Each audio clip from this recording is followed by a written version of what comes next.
James Ernest, Gruel and Truth Radio Network, here with MLL's Colin Keane. Colin, tell us, how excited are the fans about the release of the 2019 schedule? Yeah, so I think the fans this year are very excited. There's going to be a couple new venues that Florida and Boston have already announced. As of right now, I know the fans, especially on the South Shore of Boston, are very excited, as well as in Florida. And it's going to be very competitive now that we have each team playing every other team twice. It's going to be much more competitive going into the final week of the season, and then ending late September. It's just going to be an overall great year. Excellent. I agree with you. I'm excited about the schedule. Having more games and, like you said, more evenly distributed games is always an important thing. Yes, it is. Yes, it is. So with that, what are some of the matchups fans should be excited about? Well, as always, we have the July 4th game out in Denver. That one, they always expect 30,000+ fans out to. This year, they're going to be playing the Bayhawks. They have their fireworks show afterwards. That one's always a great game to go to. As of July 6th, also, I believe Chesapeake is going to be having a firework game at Navy Marine Corps Memorial Stadium. But pretty much every game this year is going to be exciting in some capacity. There's going to be some new faces out there. It's going to be fast-paced. And each week the fans should have something to look forward to. Excellent. And of course, anytime the World Champs come to town with the Outlaws, I can imagine is huge. Yeah, no, every team guns for the Outlaws. They've won 3 or less, few years. It's a great matchup anytime they come to town for any team. And they have a stunning record at home as well. Excellent. So, what is player relations? What do you do with that? What's all entailed? So, player relations is mostly working with the players and valuing their input. This past season, we worked with a lot of the players and got some feedback in terms of things they would like to see, whether it's during the games or such as the season itself. How that was pushed back to begin in June and then go till September. The competition level, making sure every team plays each other twice.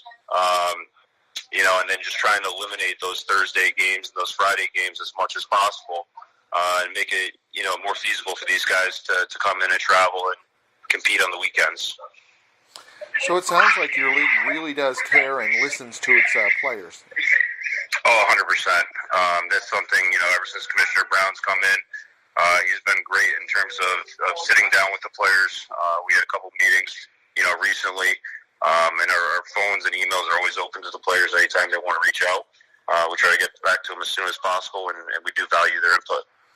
Now, when I ask about players' files, I'm not asking about their personal stuff, but what type of, basic information is in a player's file? What, kind of things do you have to keep track of as in your role? Well, as of right now, the biggest thing that we're moving forward with in 2019 is going to be statistics. That's a big one that, the players and fans alike, want to see improvements on. And we want to see improvements in the league and the team levels as well. So that's something that we're focusing on this off-season to try to get better at, and hopefully that'll improve, some of the outside partnership contracts that the players can get on their own as well. And the way I understand it, there's always, besides the statistics, there's always new players that you have to keep track of now that the pool of talent is just expanding like crazy. Yes, that is true. We, as of right now, we've had over 600 players registered since the end of last season. And those are newly registered athletes that have played lacrosse mostly at the collegiate level, that believe that they have talents that can help a team within Major League Lacrosse.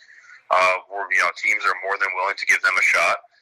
Each team's able to host up to 2 open tryouts before the season starts, which a majority of them will do so probably in the January to March timeframe.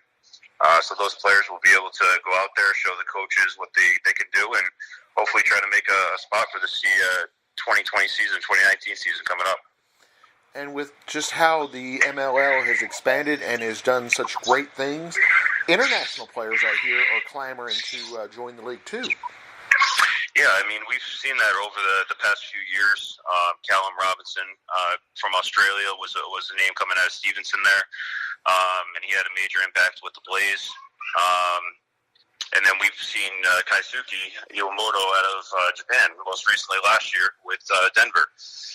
He got the start, and this year so far we've had quite a few players from the UK, quite a few players from Japan, from China, even from Italy and France. Have registered and are interested in competing within MLO. Wow, I mean that says a lot right there. I mean, about just the quality of players you're getting and just the interest level that the whole world is watching MLL. Yeah, and that's something that we're hoping to continue to grow. We're reaching out to all the international teams. We want to make sure that we stay in touch with them and we work with them as best we can. And any player that wants to come from any other country, or if they participate in the FIL and caught the eye of one of our coaches may reach out to them and let them know to register, and hopefully give them a shot within Major League Lacrosse. How important is communication lines between management, the teams, and the players? How necessary is that? Oh, it's huge. It starts from the league office. We sit there and we communicate as much as we can with the teams themselves, whether it be the presidents, the general managers, the marketing department, sponsorship department. We need to communicate with our teams. Our teams communicate to the players, and then our players communicate back to the league with certain feedback that they have. A lot of our guys are very intelligent. They have, 4-year degrees from collegiate universities, Ivy League schools. We value their input. So anytime a player reaches out, we always take a good look at that and actually speak internally and make sure that it's something that we can potentially do in the future. So we value and communicate back and forth daily. So along with adding more games to the season and doing other things like that, they're always looking at the rule book, the way I understand it, to make sure it's the best game possible. That is correct. Just to give a quick example, past 5 years, we've reached out to every single face-off athlete that is primary within their team. I've had numerous discussions with Greg Renlian. We sit down at the end of every season and go over what can we do to make the face-off better. And that's just one situation on what we do. We have the teams go through the rule book, propose rule changes. We speak to the players. We want to have as many people provide input into the game. And then, we want to be the leader in terms of where this game goes. So if there's something that we believe should be changed, we may try it. And this has been since the inception of MLO when, for example, the 2-point arc, the 60-second shot clock. It's a lot of innovation. So anything that we can do to help the game, we'll certainly take into consideration to see if we can even attempt to do it in maybe a training camp or a preseason game.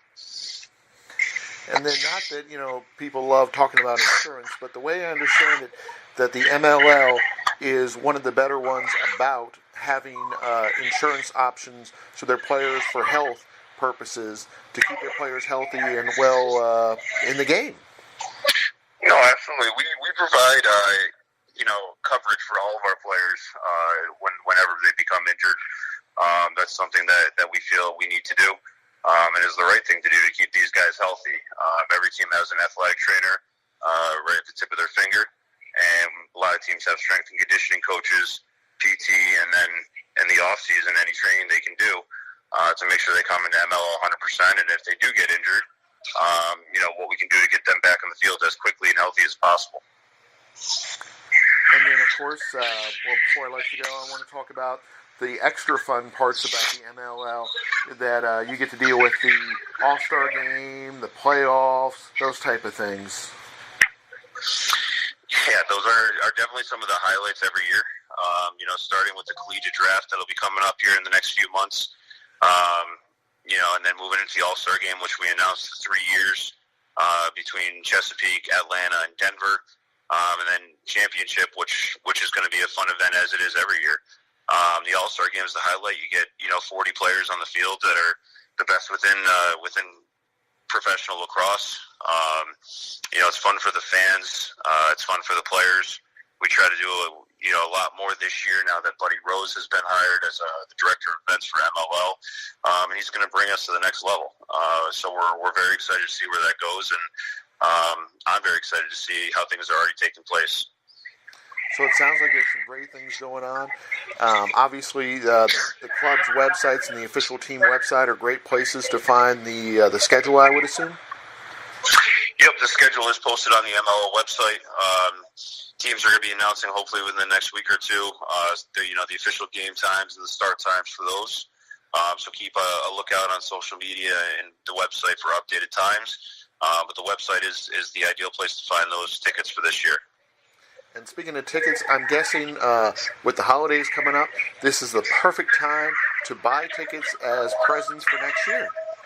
Oh, absolutely. Teams have, their season tickets on sale.